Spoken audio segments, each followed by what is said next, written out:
What's going on, everybody? How y'all doing? This is Shabazz with the proper perspective. Got a question for you. I'm not gonna stay long, but wanted to run this question by people and see what y'all think. I plugged it into artificial intelligence, and so here's my rundown. Here's my breakdown. Well, we all know racism can be deadly. It kills. White supremacy, racism, xenophobia kills. Now, because we know that it kills, these things, we know that we know that it is just as deadly, just as contagious even as any disease. So why are we not living in a country, living within a system that treats racism, white supremacy, xenophobia like a disease? So that's the question. That's my radical question that I decided, I'm gonna I'm going to punch this into artificial intelligence and see what the objective computer world says. Because I'm really like, and I also wanted to bring it to, social media. I wanted to bring it to the YouTube world and bring it to the TikTok world. Because I'm like, what if racism isn't just a belief system? What if it's deeper than that? What if it's more than just beliefs? What if it is a psychological contagion? What if it is something that spreads, that harms and destroys lives? Because if that's true, then maybe our entire society is far more sicker than we really recognize, realize, and can appreciate. We talk about depression, we talk about anxiety, we talk about PTSD. What is PTSD? Post traumatic stress disorder, post traumatic slave disorder. But what about racism and xenophobia? What if these forces are just as toxic as any mental illness? And the DSM is just missing the boat. Does it need to be updated? Should we be treating this thing the way in that manner? So hopefully you can see, my little bullets up ahead, and I'm gonna move to the next one because this is what artificial intelligence told me when I asked the question. So it says the DSM, Diagnostic and Statistical Manual of Disorders or Mental Disorders, is a medical and psychiatric classification system. It's not a moral, it's not socio-political index. So to be included into the DSM, a condition usually needs to be understood as a mental disorder in terms of symptoms, pathology, course, and treatment response. Now, again, I'm not a psychologist, I'm not a psychiatrist, I'm not a doctor, so I'm almost like, man, what is this talking about? For anybody that's listening, if you are one of those, if you work in those professions, holler at me. Say something in the comments. Let me know what you think. Am I far-fetched off base or am I onto something? And so artificial intelligence says racism and xenophobia, on the other hand, are generally framed in psychiatry and psychology as learned beliefs, social structures, and cultural attitudes, not as individual psychiatric disorders. So I'm like, okay, basically artificial intelligence is telling me I'm tripping. It's telling me, nah, bro, you can't do that. You can't say that. Racism does not belong on the DSM. Xenophobia does not belong on the DSM. That's essentially what the AI is saying. And I'm like, okay, like I said, I'm just asking a question. It's just a thought. Anybody else want to cop along and give me your impressions and ideas? I'm mad open for that too. So now, let me move on. Because artificial intelligence did say, however, since you're intrigued by this question, it said, that said,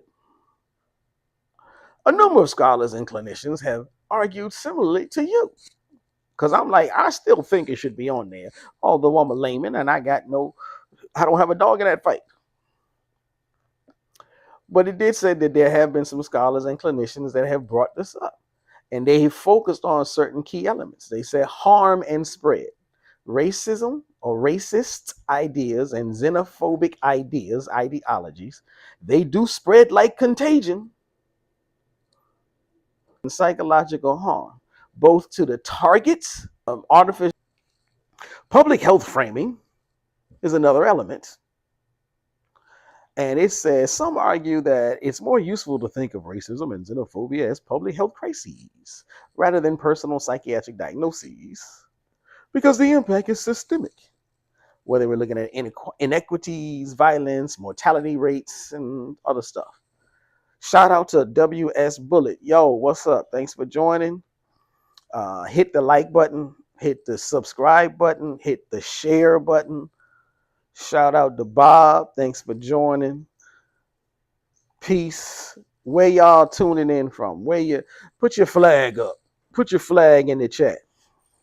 What state you in? What country you in?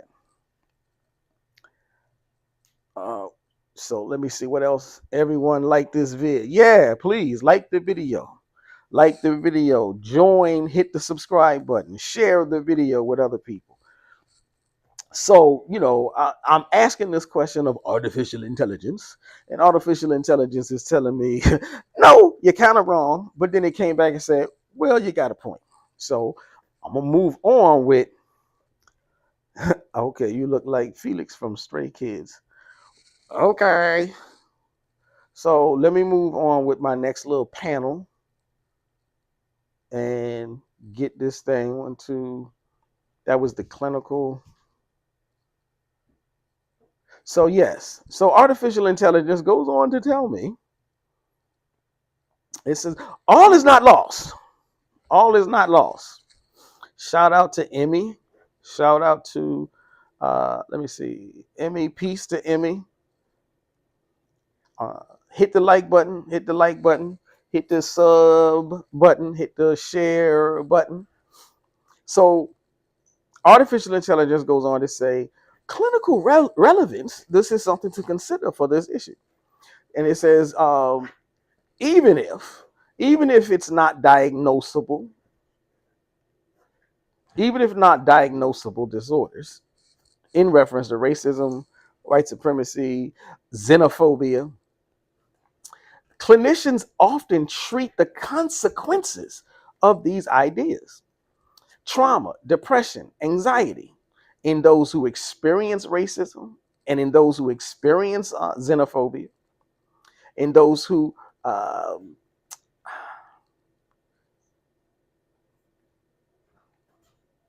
not only experience it as being the object or the subject of it. Thank you for WS Bullet. I'm learning a lot. But clinicians also treat some of the practitioners of racism, white supremacy, and xenophobia.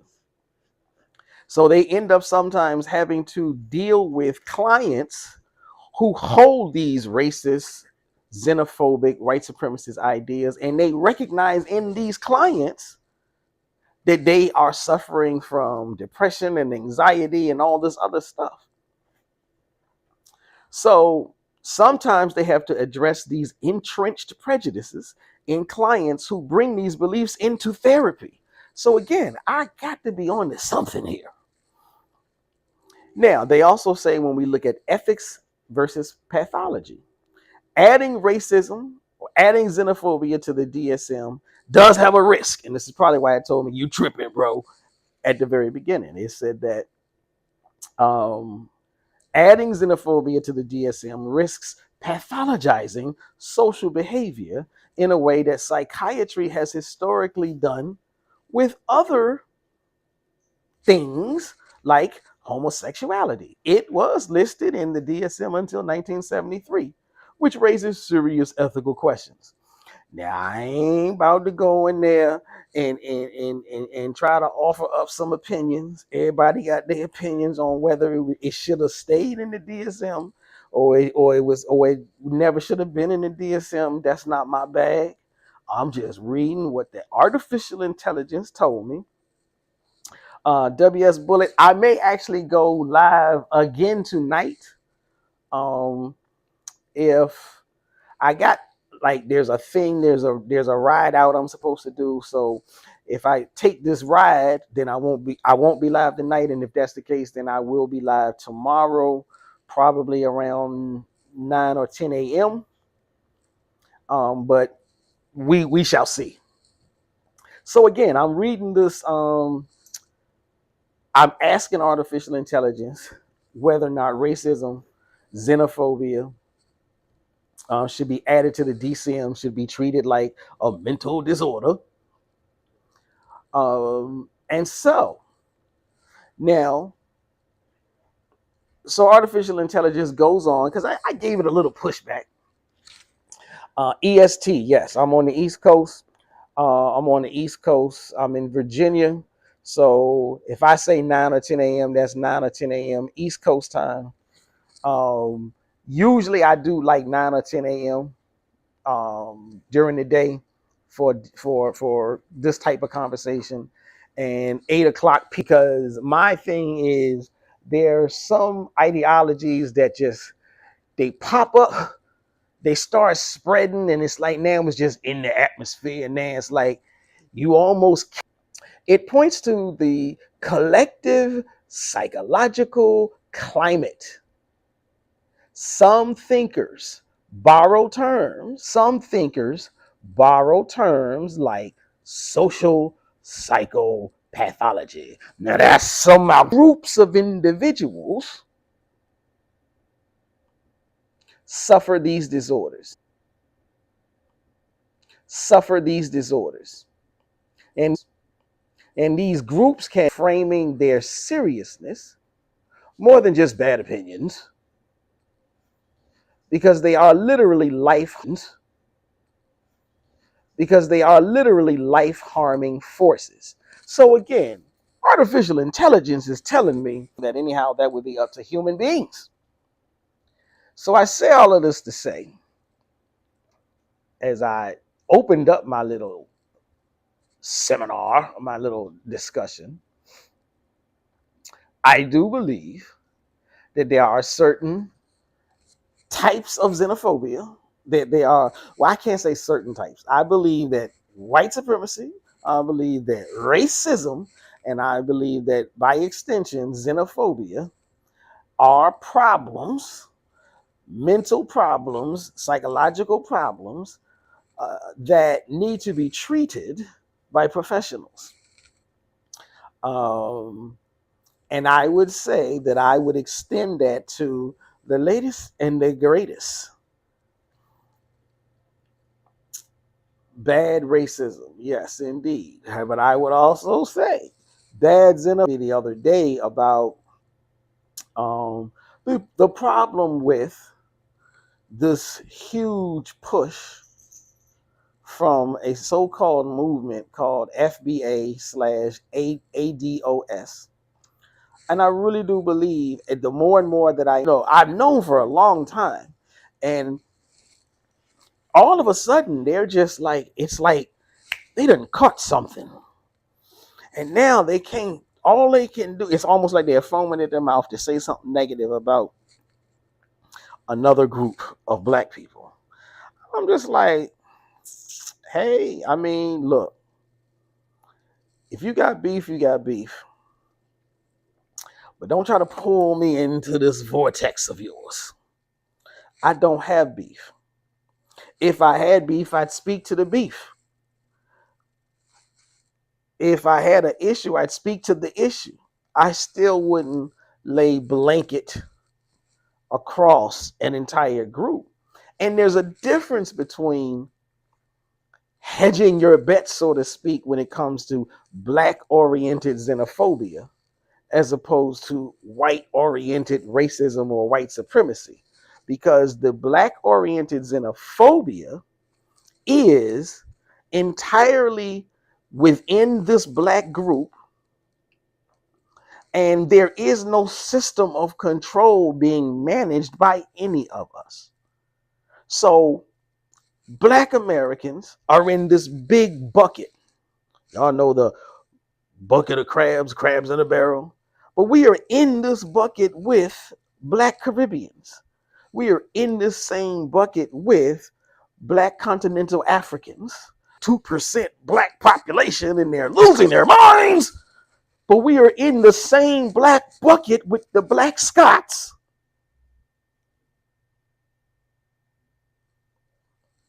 So we can be as separate as the hand because we all have individual, unique cultures. And we all have a right to stand in our individual, unique cultures. You could be African American, love your African American culture, fight for your African American culture, but you don't gotta hate the Jamaican. You don't gotta hate the continental African from Nigeria, Tanzania, Ethiopia, Kenya, or so whatever. And the shoe goes on everybody's foot. I'm not stupid enough to say that the beef is only from one side. There's been beef from all sides. There's been beef from both sides. I won't even say all sides because, like I said, people just found out that black folk live in Scotland. So Scotland ain't been a part of it.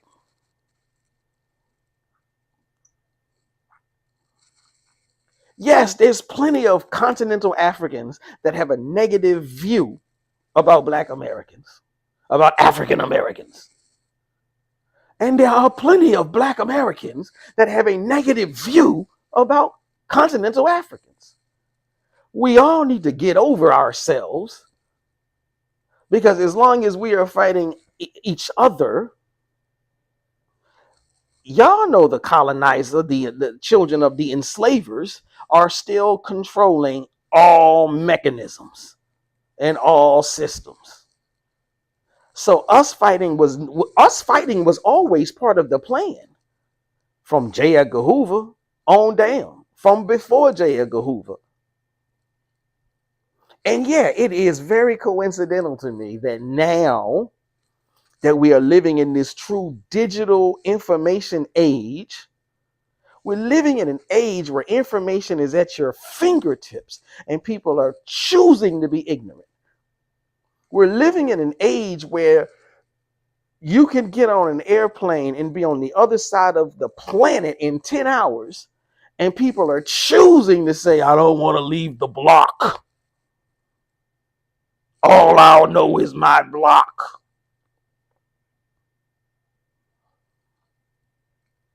And as bad as it is for just us as Black people,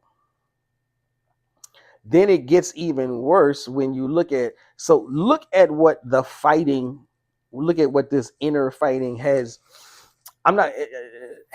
helped us walk down the path towards. I'm not saying that it is the only thing that has helped create it, but it is definitely on the path, because while we're fighting each other over how long ago you got dropped off from a slave boat, and don't get me started on the ones that just say, my people was never on a slave boat. Y'all need to be on the DSM for sure. But all this fighting has helped that colonizer group, that enslaver group, in house. So I would love to hear your ideas and comments and feedbacks. Please just drop it in the comments. That's where I'd like to see you. So again, and I should have put that up there in the air. Peace.